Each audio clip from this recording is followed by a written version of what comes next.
Assalomu alaykum, hurmatli Petrichim agro kuzatuvchilari. Mana biz tajriba qilamiz. Hozir mana g'alla maydonlarimiz, mana chigitlarimiz unutcha g'o'za maydonlarimizda suspenziya va begona o'tlarga g'o'zada va nihoyat o'rgimchakkini boshlang'ich fazasiga ishlovlarimizni boshlayapmiz.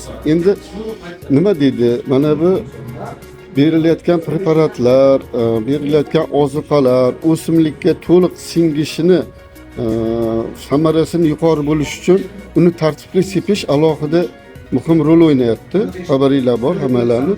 Buning uchun mana hozir dalalarimizda ko'pchilik ovoqalarimizni nakanishliklaridagi forsunkasini yiriklatib qo'yilgan.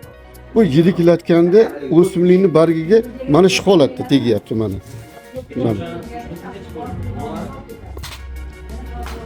Mana ko'rdinglar. Barg deb hisoblasak shuni bargiga tegib asosiy biz berayotgan ozuqalar yoki mana bu zararkunandaga qarshi ishlayotgan petsidlarimiz oqib tushib ketib qoladi. Endi shuni men iltimos qilaman, agar o'simlikka tuman qilib sepilsa mana bunday holatda mana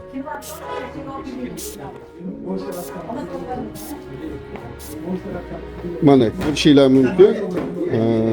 To'liq hamma joyida tomchilar hosil qildi. Mayda tomchilar bo'lganda ham va nihoyat oqib ham ketmadi. Mana.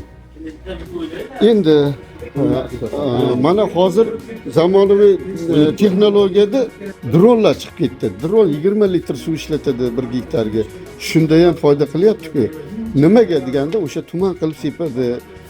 Shuni biz ham inobatga olib sepsak, biz berayotgan ozuqalarimiz yoki petsidlarimiz yuqori samara beradi.